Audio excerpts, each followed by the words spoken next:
Walk anywhere in the city of Istanbul and you're walking on the past. Dig anywhere beneath the streets and you'll uncover thousands of years of history. Most ancient cities have been extensively excavated, but in Istanbul, archaeologists have barely scratched the surface. Underground enthusiast Eric Geller peels back the layers of buried past. This is incredible. This is very impressive. Pretty amazing. We're underground Istanbul, but in a boat. There's an entire world beneath our feet, layer after layer, left behind by the Romans, Byzantines, and Ottomans. The cities of these fallen civilizations come back to life, and the empires rise from the ashes as we peel back the layers of time to uncover the cities of the underworld, Istanbul.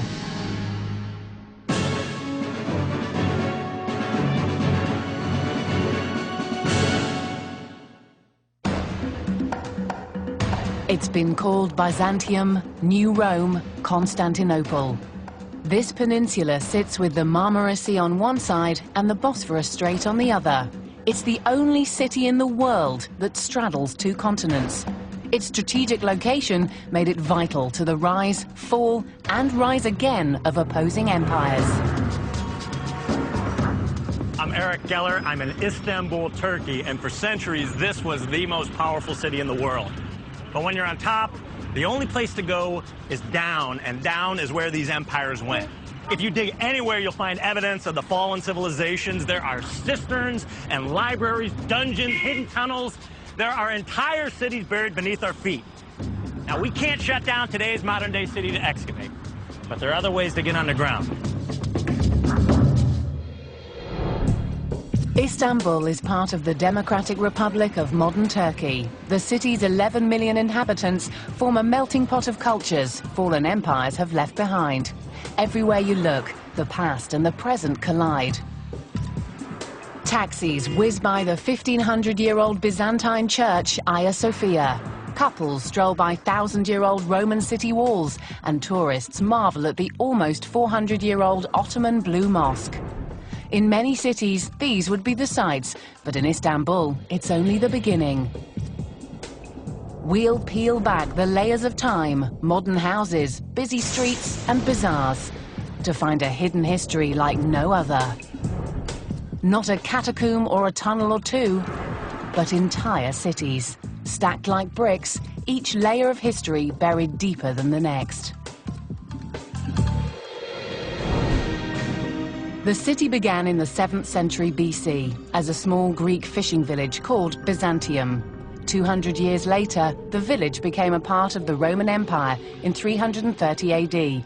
It was renamed Constantinople when Emperor Constantine moved his capital east, and the Eastern Roman Empire, later known as the Byzantine Empire, was born. For more than 1,000 years, the Byzantines flourished here. Then in 1453, Constantinople was conquered by the Ottomans and became Istanbul. Almost 500 years later, the modern Turkish Republic was born. For 27 consecutive centuries, the Greeks, the Romans, and the Turks built palaces, stadiums, bathhouses, and roads, each trying to outdo the one before.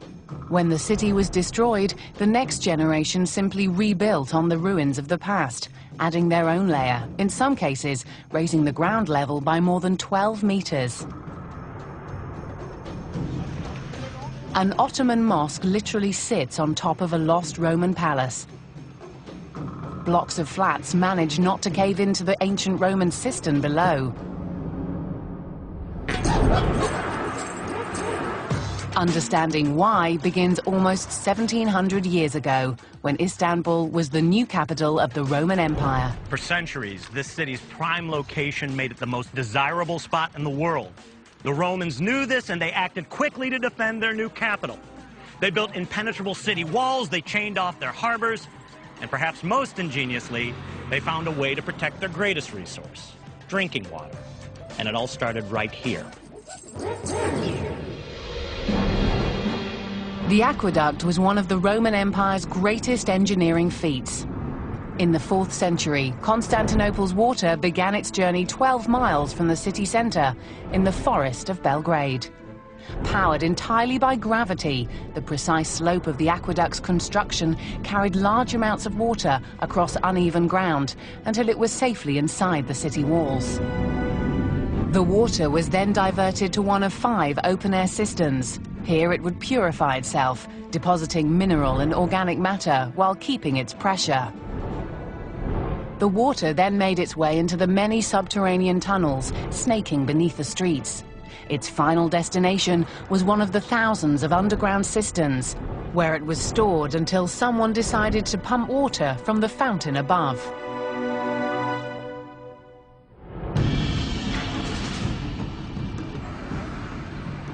Historical guide Bora Sertbash Bora? Hi, Eric. How are you?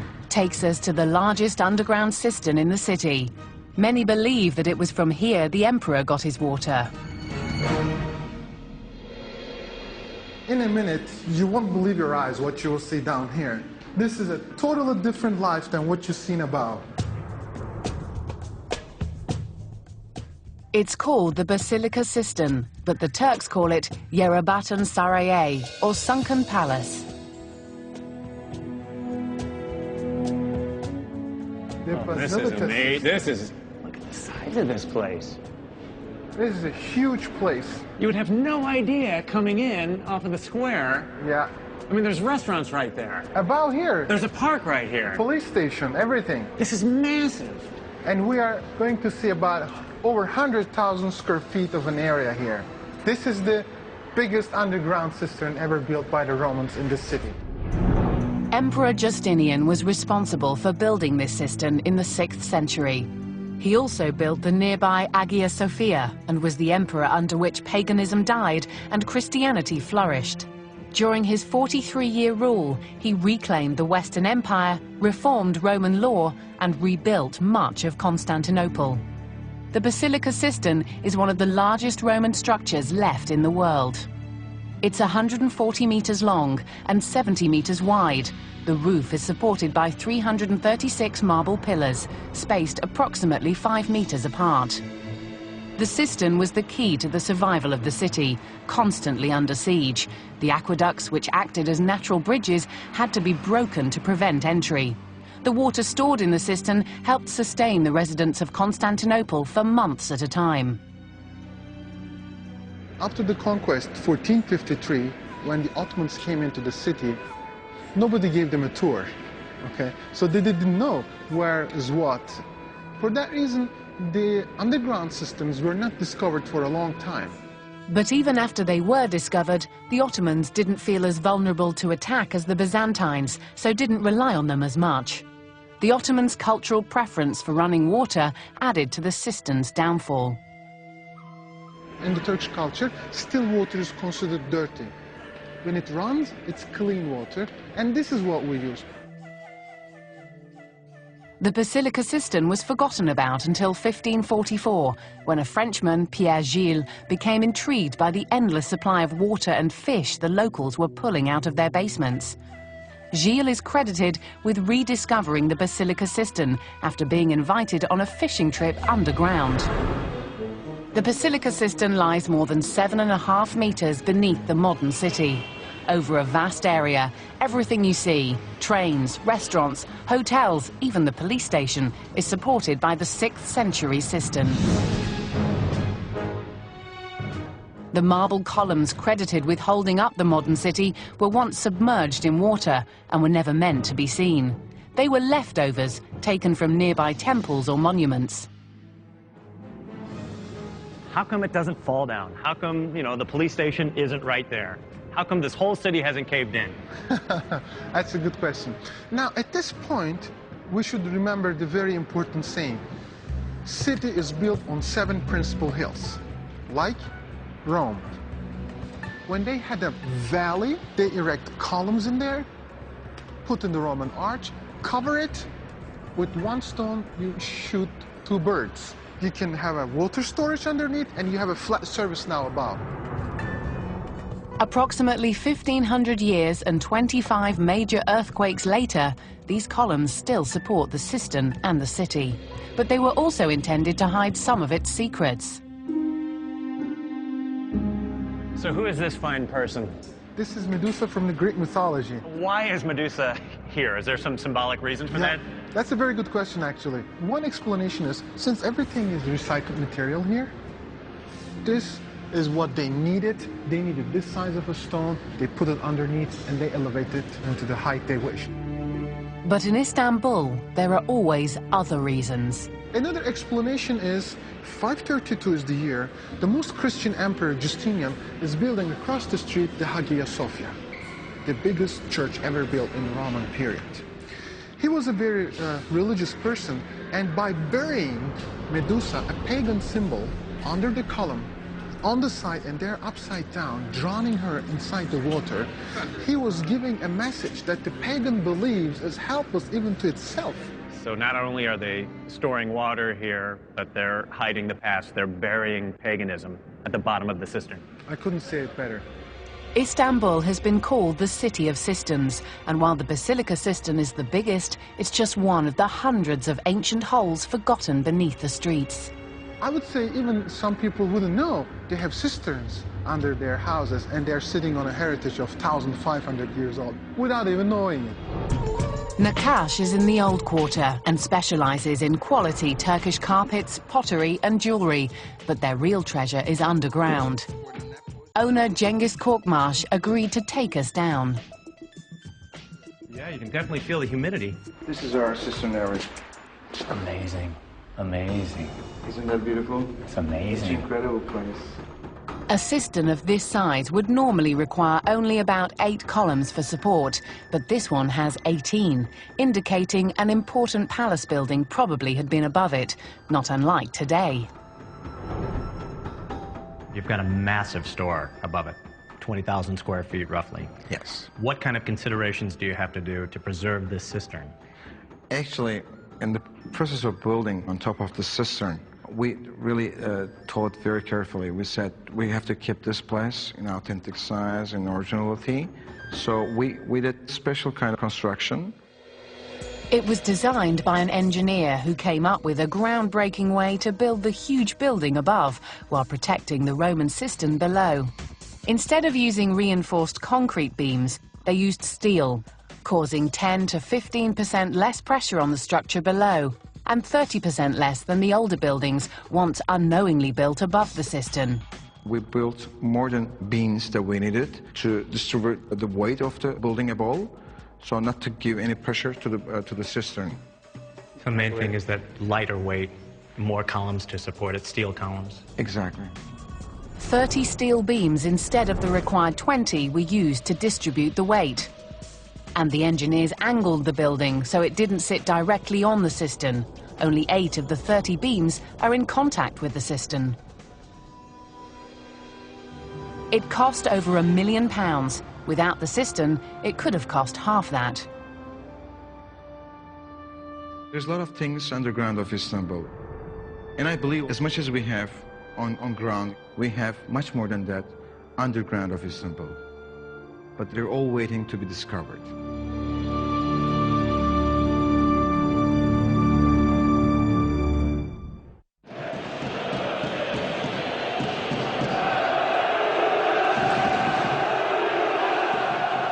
It's Saturday night in Istanbul, and this is the place to be. But when the Romans were here, they built the stadium twice this size. Now imagine deadly chariot races circling the field. The emperor and his family in the royal box, and about 100,000 screaming people just like these. Now this great hippodrome, it still exists. It's just about 15 feet beneath the city's streets. An ancient racetrack, twice the size of Istanbul's biggest football stadium, just disappeared beneath the ground.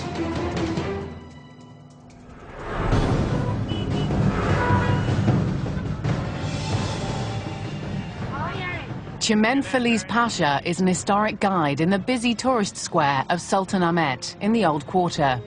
The modern city has spread far beyond the original Roman city walls and across the Bosphorus Strait into Asia. But remnants of the old city remain. In 306 AD, Constantine became emperor of Rome. called Constantine the Great by Christian historians for legalizing Christianity in pagan times, he also successfully united the vast Roman Empire. As the empire grew east, Rome's influence was stretched. So, in 324 AD, Constantine chose to move his capital to a strategic but provincial city called Byzantium, later Constantinople. Not long after, the Roman Empire's western provinces, including Rome, fell to the barbarians. In 330 AD, the Roman Empire, with Constantinople as its capital, became known as the Eastern Roman Empire, later the Byzantine Empire. Constantine's decision to relocate made Constantinople the most powerful place on earth. The palace, the hippodrome and the church, Hagia Sophia, were the three most important buildings of the empire. Today, Hagia Sophia is the only building of the three still standing above the ground.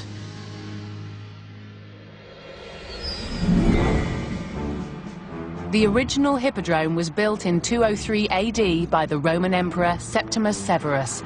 But in 324 AD, Emperor Constantine began to expand the original structure to rival Circus Maximus in Rome.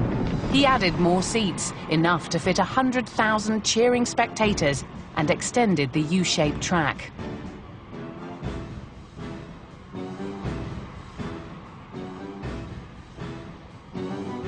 He decorated the center spina, or median, with monuments brought in from the regions.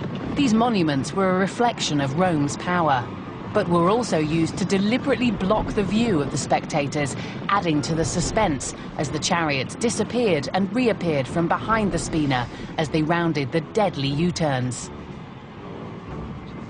The hippodrome was also a place for citizens to confront their emperor, sometimes resulting in bloody riots. After a chariot race in 532 AD, angry protesters began a revolt against Emperor Justinian. After 5 days of protest, between 30 to 50,000 rioters were slaughtered. Called the Nika Revolt, the bodies of its victims are rumored to be buried in the bowels of the hippodrome. Byzantine bones, spectators' seats, no one knows for sure what they'd find layered beneath today's pavement.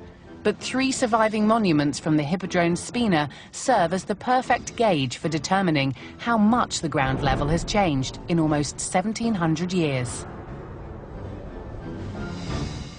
If you go look down, you can see the original level of this spina. Sure, right. And it is like almost 15 feet down. But Chimène suggested before we went down, we should go up to really understand the evolution of the hippodrome. We were given special permission to climb one of the 6 minarets or towers of the famous Blue Mosque, the highest vantage point in the old city. The iconic mosque took the Ottomans 7 years to build. Completed in 1616, it's believed to sit directly above the ruined western stands of the hippodrome and the remains of the royal box. We're climbing 135 steps. Low wire here. I never thought I'd be inside a minaret. A little darkness here. This is incredible. Definitely worth the climb. So you can roughly see what would have been the outlines of the hippodrome. From about that green fountain where the road follows around was this massive race course. Goes around the obelisks, and right around that building all the way around here you would have seen chariot races and all the festivities that went on in the hippodrome. This must have been a massive place. But the transition from horses rounding the tracks to modern streets didn't happen overnight. The tradition of the hippodrome came from the pagan Greeks, but in a city full of both Christian and Muslim influences, it's no wonder it ended up buried beneath the ground. This hippodrome, for 1,000 years, center, heart of the Roman Empire. It was important for Byzantium also, but the importance changed because in paganism you live in this earth, in this life, but in Christianity this is your suffering place. If you are going to be a good believer, you don't have time to joy for entertaining. The pious Byzantines may have had no time for the hippodrome, but it was another religious group who silenced the stands for good. In 1204, during the Fourth Crusades, the city walls were breached and the city was pillaged beyond recognition. Almost everything, including the hippodrome, was destroyed. They looted 4 5th-century bronze horses from the hippodrome and took them back to Venice. For centuries, they were on display at St. Mark's Cathedral. When the Ottomans conquered Istanbul in 1453, the Great Hippodrome was in ruins. The Ottoman Empire also paid importance to this place. This was the center of the city. That's why they built all their beautiful buildings around here. Much of the elevated ground level came about when debris from building the Blue Mosque was dumped to the side, right onto the old racetrack. Construction of other Ottoman buildings in the square did the same. So beneath the square, we'd find the racetrack of the Hippodrome.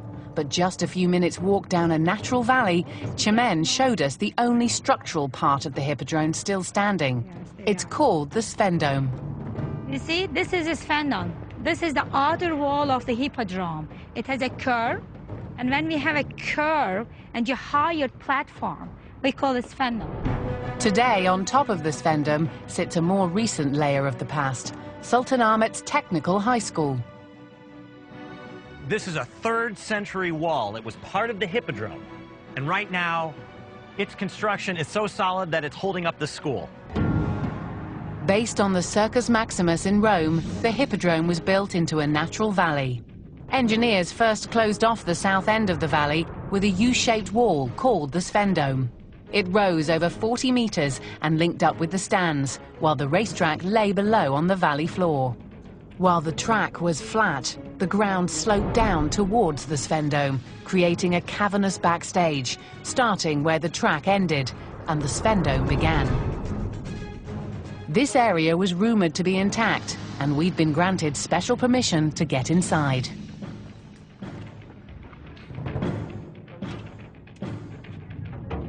A little difficulty opening the gates to the Hippodrome. Buyurun açın. Pretty exciting here.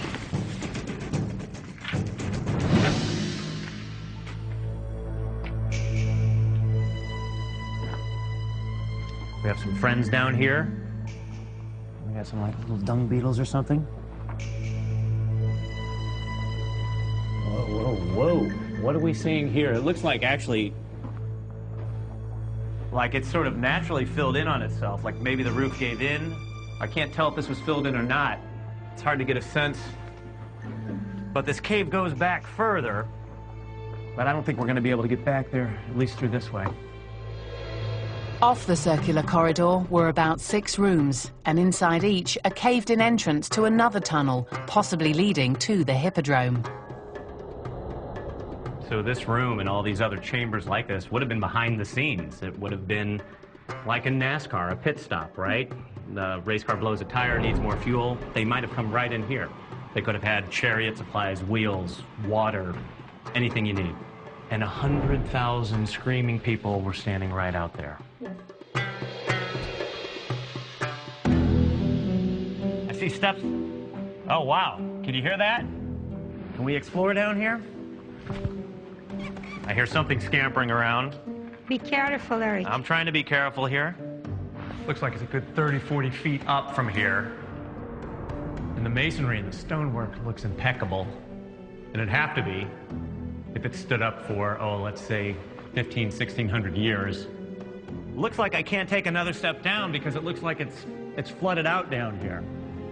Yeah, this does look like it's probably the end of the road for us. Water seemed to prevent further exploration until... Hassan Bey? Yeah. Nice to meet you, Hassan. Hassan Oral is an urban cave explorer who's navigated tunnels and waterways beneath the entire city. Take some of the boats. Okay. So we've got simply a rubber raft in there? Yes. Rubber boat? Yeah. Okay. Have you ever been in here before? Have you been? No, this is the first time. So you don't know what you're going to find, do you? No. Found is the L80, is the one. Gotcha. Okay, now let's go inside. Okay. Just going to grab whatever I can. We wanted to find the tunnels where the horses galloped into the hippodrome or passageways that led to the royal box. Yeah, I think there's a little bit of a leak. Could be. See, we're going to get stranded somewhere in the hippodrome, and they'll find us 1,000 years later. Okay. All right, go now.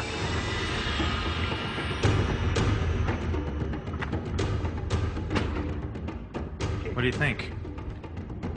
Now, going on my knees, I'm guessing? Yes. Yes. To the knees, this is the best. Yeah. Okay. Good. Okay, can I have a Good. paddle? Here's a paddle for you. It's pretty amazing. We're underground Istanbul, but in a boat.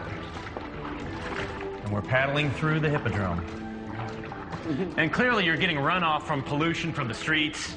It smells like feces. I mean, I don't know what's down here, but it's not very pleasant. But this used to be the center of the city. I mean, you hate to say it, but this very well could have been a toilet for the hippodrome, right? This could be ancient shit that's floating in this water.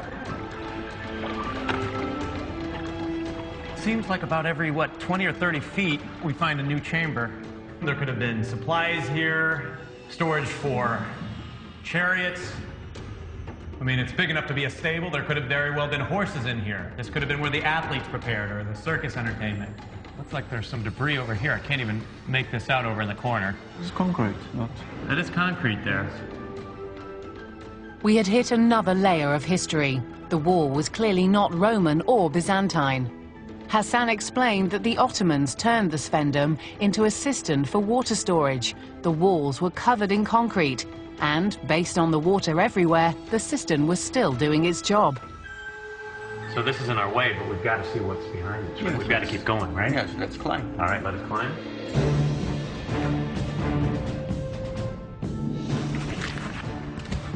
Okay. All right, let's do it. All right, we're getting our first look. I'm going to tell you what I see here. This is exactly a flat face. It's a smooth face. We're dammed off right here, and it's a smooth face, and we don't have the equipment to get down. You can see more water down there in this tunnel, and maybe this tunnel right here would lead directly into the hippodrome. And I'm sorry to say I'm not going to be able to see it. So this is the end of the road for us. But Rome wasn't built in a day, and we're not going to discover everything about Istanbul and its underworld in one day either. And Hassan, you're going to be the one who gets to find out what's over there, huh? Yes, I think that we will come with more people and some more equipment, that we have a look what's there.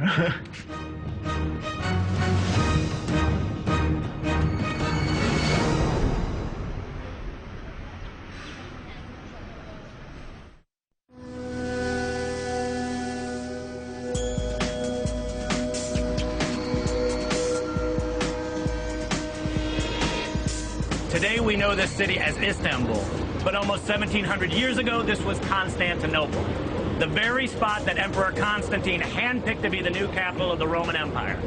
Constantine wanted his capital to be bigger and better than Rome.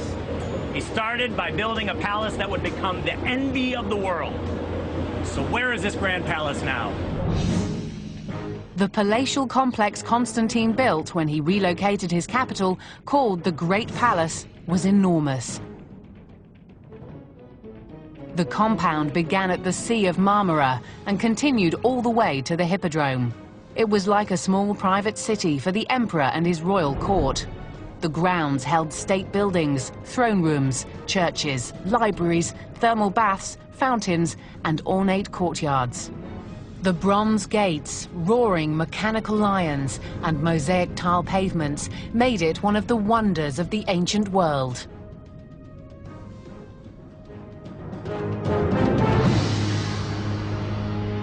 But towards the end of the Byzantine Empire, the royal family left this grandeur for a smaller palace further inland. No one's exactly sure why, but this decision was the start of the decline of the Great Palace. When the Fourth Crusade sacked the city in 1204, the Crusaders are said to have lived in the remains of the palace they helped to destroy. The Ottomans conquered in 1453 and began to rebuild the area to suit their needs, recycling materials left behind. Soon, the walls of the palace became walls of Ottoman homes. Byzantine stones helped build new mosques. After 470 years of Ottoman rule, the Great Palace slowly disappeared beneath the ground. Until 1912, when a fire raged through Sultanahmet Square, destroying hundreds of homes. As the debris was cleared away, Constantine's Great Palace rose from the ashes.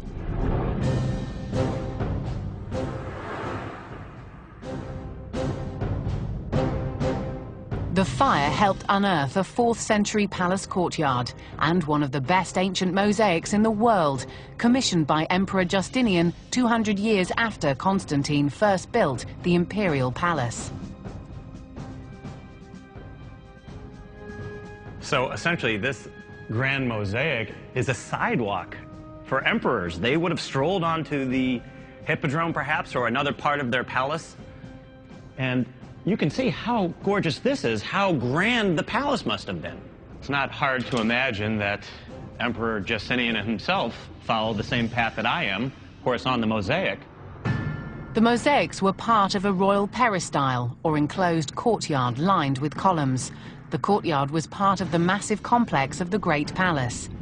2,690 square feet remain, about an eighth of the entire size of the courtyard. But 1,500 years ago, the mosaics would have covered approximately 20,000 square feet.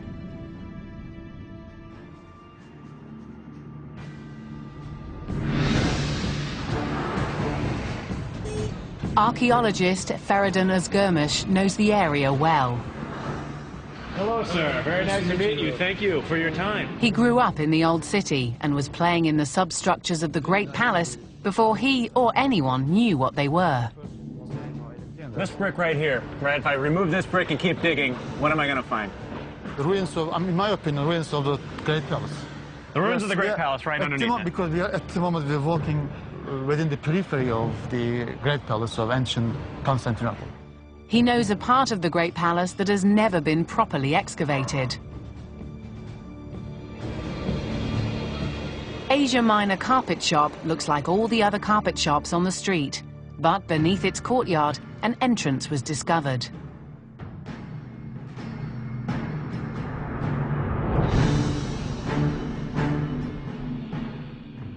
One wheelbarrow at a time, they emptied the hole and exposed 5 vaulted chambers, believed to be part of the substructure of Constantine's lost Great Palace.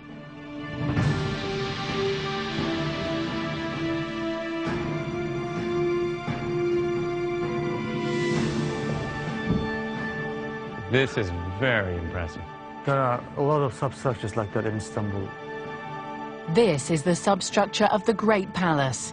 The throne room where Constantine greeted his guests was believed to have once been just above. The Byzantines are rumored to have kept wild animals here. Crusaders may have walked through these rooms. Later, the Ottomans are said to have used them as prisons. So I see you searching around this room somewhat frantically, but it's as if you're putting together the pieces of a puzzle. Bricks tell us a lot of things about the construction. Right here. There are two different buildings here. One of them is that one. It's older, probably, in my opinion, probably 4th century AD, time of Constantine Great, and this one is later, 6th century. If you look at the bricks, thickness of each brick may measure 6 centimeter or 7 centimeter. This was typical thickness of the bricks in the 5th and 6th centuries AD. It was an Ottoman wall blocking off a tunnel once supported by a Roman arch, later reinforced by a Byzantine arch. 3 empires all making use of the same space. 1,700 years of layered history. So it looks like just beyond this mound there's another arch that leads to another room. Another room, yes. 100%, yeah, another room. Full of debris like that. Look at this. And all of these things very well could have led from the palace to Hagia Sophia to the hippodrome, because we're not that far away from the hippodrome. No, we're very near. So this could have led to the hippodrome. Yes, it could, yeah. That meant almost every building or shop above sat on top of a part of the substructure of the palace. There could be escape routes underneath the nearby hotel. A modern restaurant could be above tunnels that led exotic animals to the hippodrome. A taxi might be driving over one of the palace's lost libraries. It looks like a burial chamber.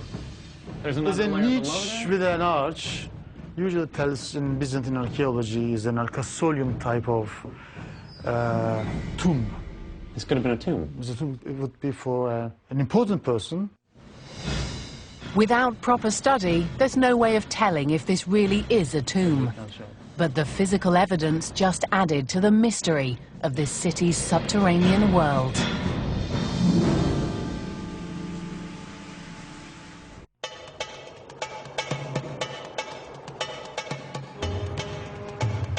After almost 300 years of Roman, 1,000 years of Byzantine, and 500 years of Ottoman rule, Istanbul's underground is like a museum collection of exquisite cisterns, priceless mosaics, and secret palatial rooms. But these treasures share the soil with a more sinister side of Istanbul's past. Recently, in the quiet district of Balat, one of the Byzantine Empire's most brutal and notorious dungeons was found. Guide Ali Pasha and chief archaeologist Shirin Akunca agreed to show us the 12th century Animus dungeon. Watch your steps, watch your head as well. Where the most common form of torture was to burn out a prisoner's eyes.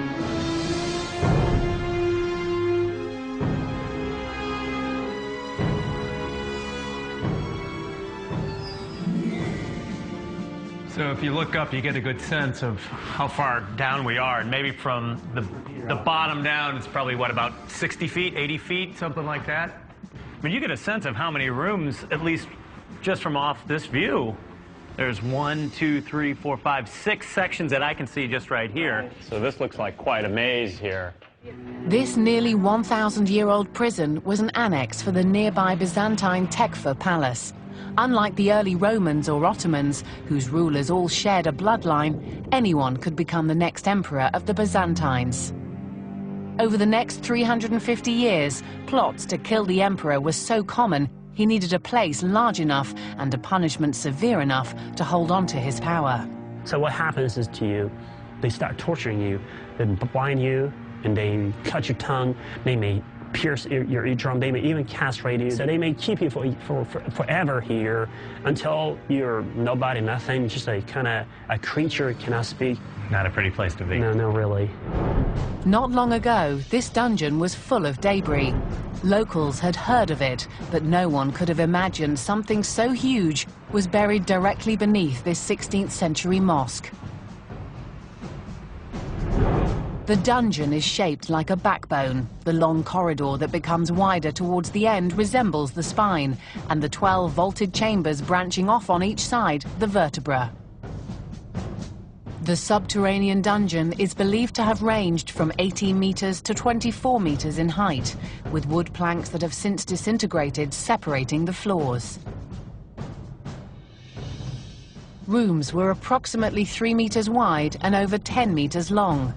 12 Byzantine arches act as support for this underground structure, along with the rocky hill the dungeon was built into. Shirin Akunca has only begun to clear out one side of the dungeon. An identical wing is believed to be buried alongside. More is buried beneath Istanbul, and a worsening traffic problem became the catalyst to discover it. How are you, sir? Thank you very much. Murat Öztürk is overseeing one of the world's most ambitious public transportation projects. The Marmaray project adds over 200 miles of tunnels to Istanbul's underground. The end result will be the third largest metro system in Europe, and it's expected to ease the traffic congestion of the city by 40%. Öztürk shows us deep into the bowels of Istanbul's underground.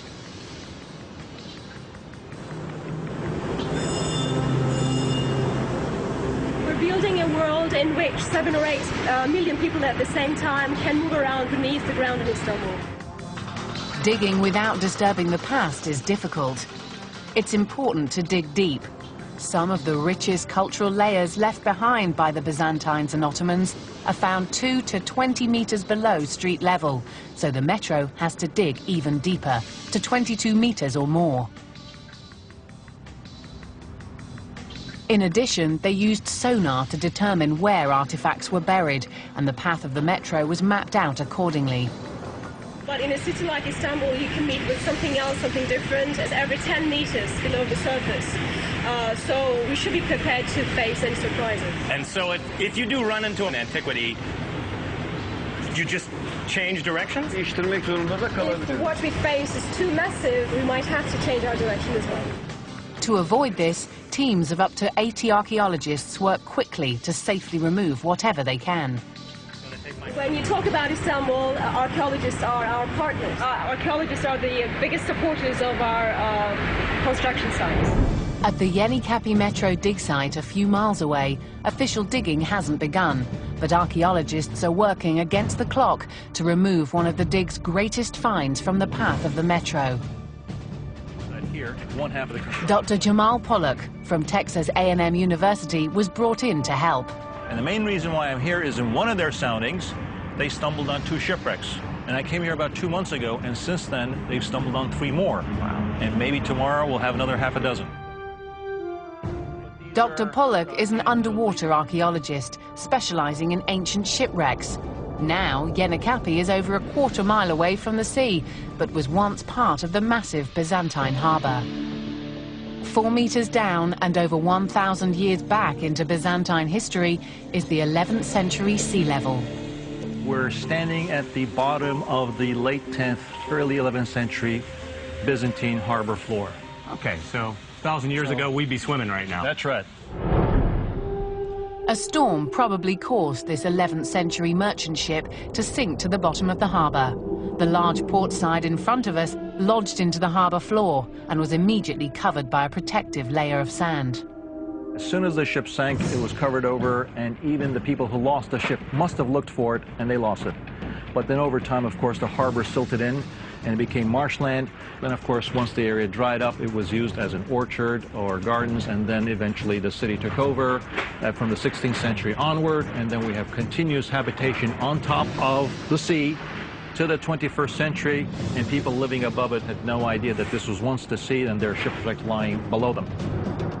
And as a ship that's found right in the middle of the city, just by chance, only because they were constructing the metro, we have here before us perhaps a missing link between the earliest methods of shipbuilding and a method that we use today to build ships. And this is just one of thousands, millions of artifacts, things. If we just dig underneath Istanbul, we'll find them. That's right. Amazing. That's right.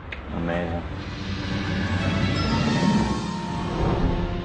27 centuries, 3 empires, 1 historic peninsula.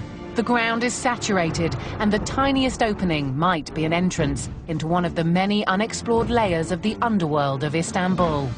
It's a constant guessing game for archaeologists, engineers, and architects that may never end. Fast forward 2,000 years into the future to when this city begins expanding its metro. We're breaking ground for a new hotel. They begin digging a few feet beneath their modern layer and run into the 21st century. What will they find that we left behind?